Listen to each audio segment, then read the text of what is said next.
श्री कृष्ण कन्हैया लाल की जय।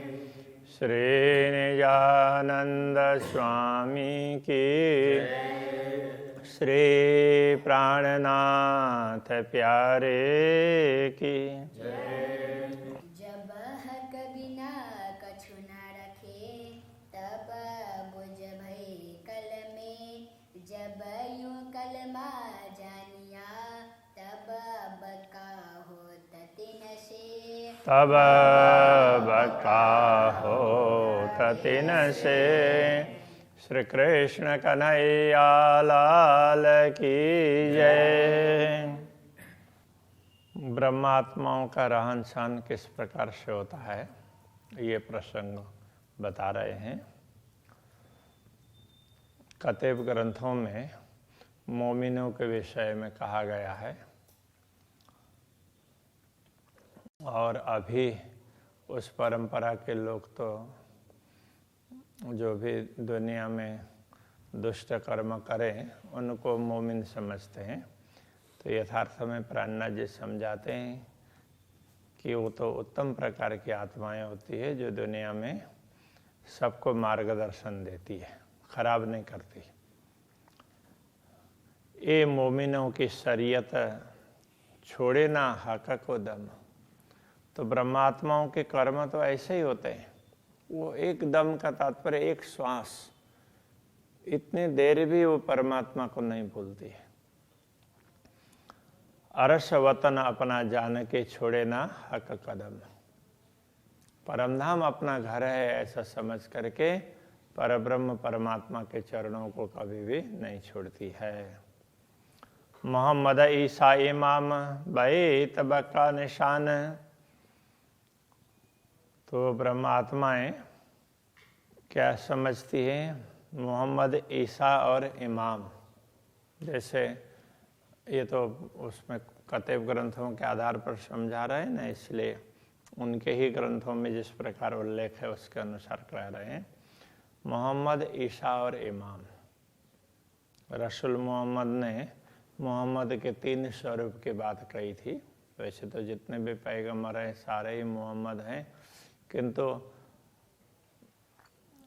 अंतिम समय में आने वाले 3 स्वरूप ऐसे करके उन्होंने बोला। तो उनके अनुसार कहें तो रसूल और उसके बाद यहाँ पर सतगुरु और प्राणनाथ जी के लिए कहा है। तो मोहम्मद ईसा और इमाम ये तीनों बैत बका निशान। तो इन तीनों को इन तीनों के द्वारा परमात्मा का संदेश दुनिया में आया है, इस प्रकार समझते हैं। और बैत का तात्पर्य होता है घर, बक्का निशान। तो अखंड घर, बक्का अखंड, तो अखंड घर परमधाम। तो वो उसका यही लोग स्पष्ट करके समझाएंगे। सोई 3 सूरत मोहम्मद की। तो ये तीनों स्वरूप है, ये मोहम्मद के ही स्वरूप है। देखावे अरश रहमान। और ये तीनों मिल करके जैसे अखंड घर को बताएंगे, ऊपर कहा था, तो नीचे ये कहा कि ऐसे अखंड घर के स्वामी परमात्मा की भी पहचान करवाएंगे। दुनी केवला करे पहाड़ को और हक तरफों में ना है। दुनिया पहाड़ को ही केवला बोलते हैं, पूज्य, कोई भी तीर्थ स्थान, पवित्र स्थान, पहाड़ को ही पवित्र स्थान मान करके उसको पूजने लगे। अब ये क्या है कि मक्का के पास में 2 पहाड़ हैं ऐसा करके बताया गया। तो उन पहाड़ों को, अभी तो कोई पहाड़ नहीं है, तो छोटे भी नहीं, ऐसे थोड़े बड़े पत्थर हैं, उनको ही अभी पहाड़ बोल करके दिखा देते हैं। तो उसके ऊपर भी छत लगी हुई है। तो अब कितने बड़े होंगे? 1 मंजिल 2 मंजिल के होंगे। तो उसको उन पहाड़ को वो उनकी पूजा करते हैं। वो हज करने जाते हैं तो उनकी उसकी भी बंदगी करते हैं। और हक तरफों में ना आए तो परमात्मा की तरफ नहीं, परमात्मा की तरफ ध्यान नहीं है और उनको ही महत्व दे रहे हैं। अर्श बका तरफ न राखत, अखंड परमधाम की तरफ में वो दिशा भी उनको पता नहीं है। ये देखे फना के माहें, वो तो इसी नश्वर जगत में ही वो ऐसे उसमें महान पर्वत है ऐसा समझ करके बैठे हुए हैं। हके दिखाया केवला बीच पाइए मोमिनों के दिल। तो परमात्मा ने तो क्या दिखाया, पवित्र स्थान क्या दिखाया, तो वो ये समझाया कि परमात्मा ने तो जो पवित्र स्थान करके समझाया था, दुनिया में जो एक स्वरूप है जिन्होंने पहले आकर के कुछ ज्ञान दिया और दूसरे दो स्वरूप है वो साथ में ही आएंगे ऐसा कहा, तो वो पहाड़ की तरह से ऊंचे होंगे और सब लोग उनकी पूजा करेंगे, इसके हिसाब से ऐसा कहा गया था। तो यहाँ पर ये समझाया गया कि जो सद्गुरु श्री देवचंद्र जी महाराज और महामती श्री प्राणनाथ जी, तो ये दोनों स्वरूप के अंतर्गत पूर्ण ब्रह्म परमात्मा की शक्ति ने रह करके कार्य किया। तो दुनिया के लोगों को जैसे ही इनके विषय में पता चला और जब उनकी मुक्ति होगी तो मुक्ति स्थल में भी इनका स्मरण करेंगे। तो ये उनको पहाड़ के भांति ऊंचा समझ करके, तो महान समझ करके उनकी पूजा करेंगे, ये कहने का भाव था। तो ये दूसरी तरह से समझने लगे। तो वो तो बीच पाइए मोमिनों के दिल, ये सब तो ब्रह्मात्माओं के बीच में हैं। और यदि पवित्र समझना तो ब्रह्मात्माओं के दिल को समझ लो। ऊपर तले न दाएं बाएं सूरत हमेशा असल।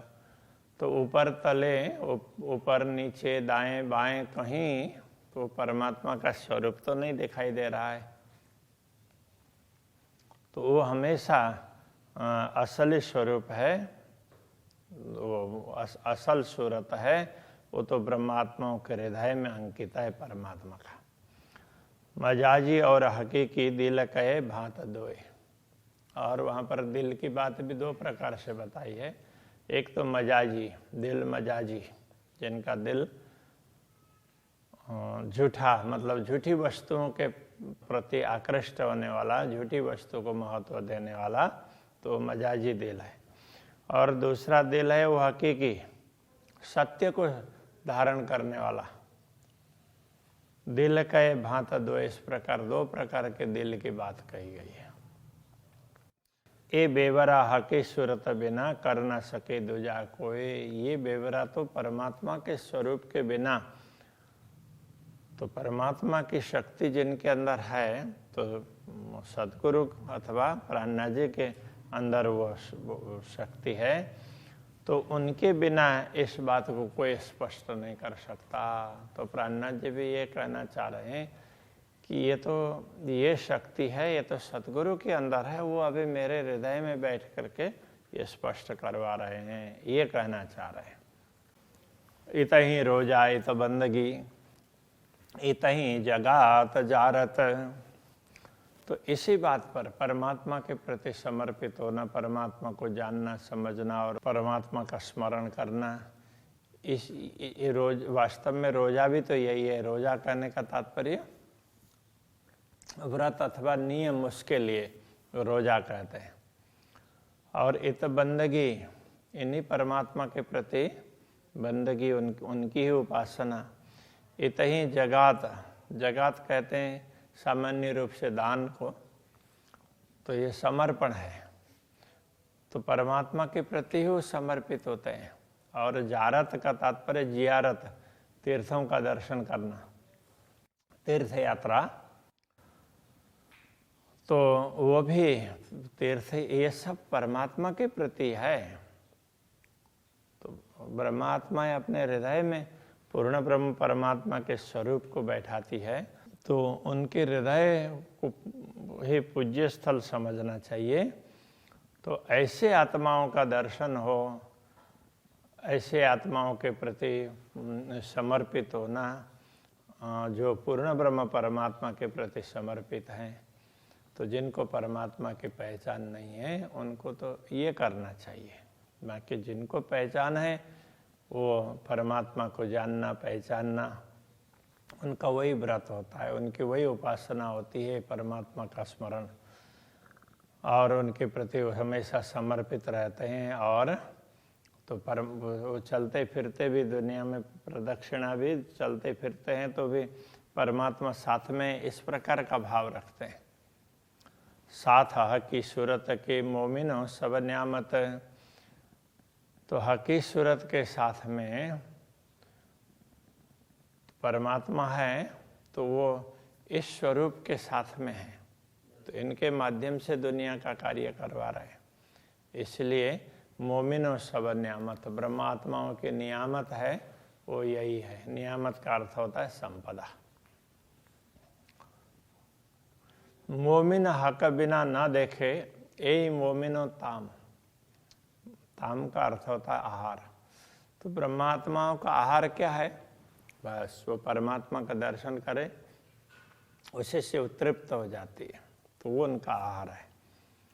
बंदगी तवाफ सब इतही, इसलिए बंदगी नमन करना, उपासना करना, जो भी कहें, और तवाफ, तवाफ बोलते हैं प्रदक्षिणा, तो बस तो वो परमात्मा की ही बंदगी करेंगे, उनकी उपासना करेंगे, और दुनिया में चलते फिरते कहीं भी हो तो परमात्मा को साथ में रखेंगे। मोमिनो इतही आराम, ब्रह्मात्माओं को परमात्मा में ही शांति है। परमात्मा का स्मरण करना, उनका चिंतन करना, वो हमारे साथ में उस प्रकार का भाव रखना, उसी में उनको शांति है।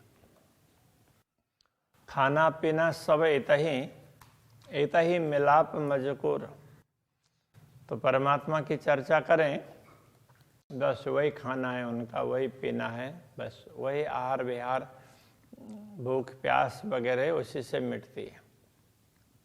तो परमात्मा का स्मरण कर रहे हैं, परमात्मा की बात होती है तो दूसरा देह का भाव रहता ही नहीं है, भूख प्यास वगैरह उसका पता ही नहीं चलता है। इतही मिलाप मजकूर, और परमात्मा का मिलाप कर, परमात्मा से मिलना और उनसे बातचीत करना, तो वो परमात्मा ही कर सकती है। इतही पूरा न दोस्ती, इन्हीं परमात्मा के प्रति उनकी पूरी दोस्ती होगी।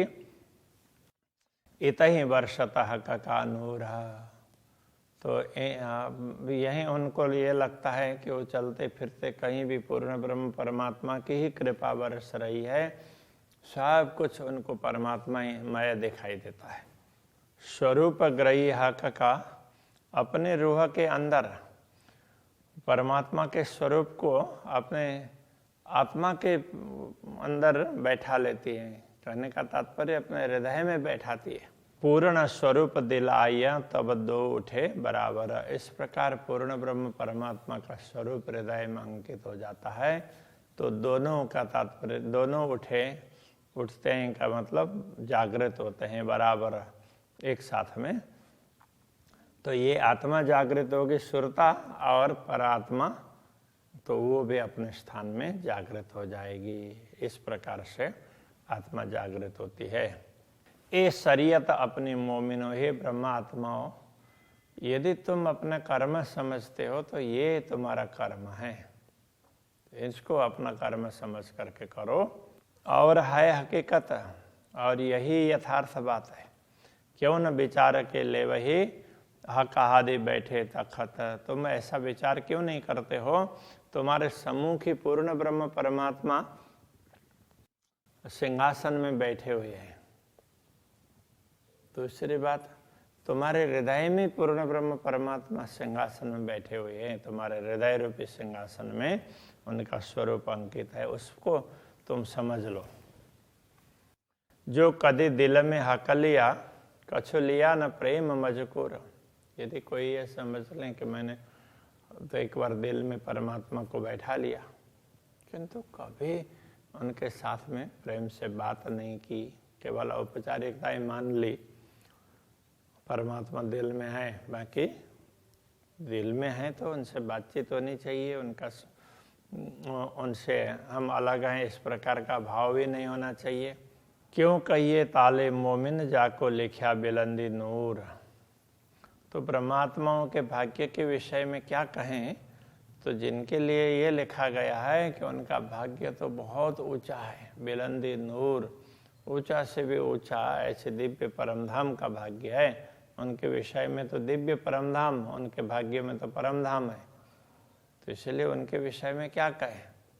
ये हकीकत मोमिनो और ले न सके कोई, ये यथार्थता, ये यथार्थ बात है, किंतु दूसरे लोग इस बात को समझ नहीं सकते।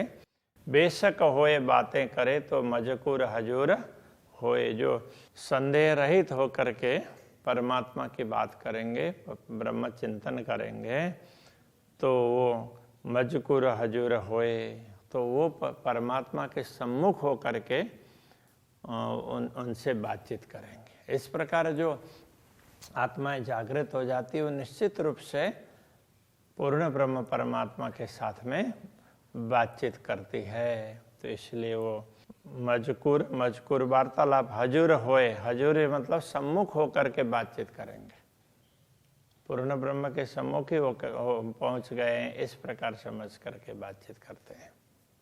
जो तुम ले हकीकत हक की, यदि पूर्ण ब्रह्म परमात्मा को तुम समझते हो या तो उनकी यथार्थता कुछ जानना हो, तो मौत का पी शरबत, तो पहले तो मौत के शरबत को पी लो।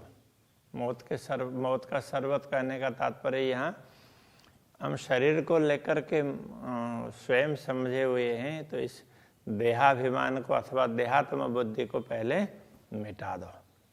मुए पीछे हो मुकाबिल, इस प्रकार मरने के बाद में तुम मुकाबिल होना मतलब सम्मुख होना, प्रत्यक्ष रूप में तुम परमात्मा का अनुभव कर पाओगे। तो कर मजकूर खिलवत, यदि ऐसा होगा तो तुम खिलवत एकांत में पूर्ण ब्रह्म परमात्मा से बातचीत करने लग जाओगे। जोलों जाहिरी अंग ना मरे, जब तक बाह्य अंग नहीं मरते हैं, का मतलब शरीर को लेकर के हम समझते हैं तो ये बाह्य दिखावा, देहाभिमान अथवा देहात्म बुद्धि जब तक नहीं मिटती है, तोलों जागे न रूह के अंगम, तब तक आत्मा जागृत नहीं होगी। ए मजकूर रूह अंग हो वही अपने मासूक संग, जब आत्मा जागृत हो जाती है तो आत्मा ही रूह अंग, वही पूर्ण ब्रह्म परमात्मा से बातचीत कर सकती है अपने मासूक के संग, अपने मासूक स्वामी के साथ में। कौल फैल आए हाल आई, तब मौत आई तो है। कौल का मतलब वचन के अनुसार कर्म, और उसी के अनुसार उनकी मनस्थिति होगी, जो सब परमात्मा परक होगी। मन वचन कर्म से परमात्मा का स्मरण होगा। तब मौत आई तो ये, तब जो तुम्हारी मृत्यु आएगी, कहने का तात्पर्य तुम्हारा देहाभिमान मिट जाएगा, शरीर को लेकर के मैं समझते हो अहंकार सब मिट जाएगा। तब रूह की नासिका को आवेगी खुशबोए, तो उस समय वो परमात्मा के सुगंध तुम्हारे आत्मा की नाक को पता चलने लग जाएगा। तब कहने का तात्पर्य ये है कि जब देहाभिमान मिटेगा तब परमात्मा का अनुभव होगा। रूह नयनों दीदार कर, रूह जुआ कसों बोल, इसलिए आत्मा की आंखों से देखो और आत्मा की रसना से बातचीत करो, मतलब आत्मा से सब कुछ करो। रूह कानों हक बातें सुनो, आत्मा से परमात्मा की बातें सुन करके आत्मा के कान से यही पटरुआ का खोला। इस प्रकार आत्मा के ऊपर जो आवरण लगा हुआ है अज्ञान का, उसको खोल करके, उसको दूर करके आत्मा से अनुभव करो। आत्मा की आंखों से देखना, आत्मा के कानों से सुनना और आत्मा की वाणी से, जिह्वा से बोलना, ये समझाना चाह रहे हैं। श्री कृष्ण कन्हैया लाल की जय। यही पटरुआ का खोला, रूह नैनो दीदार कर,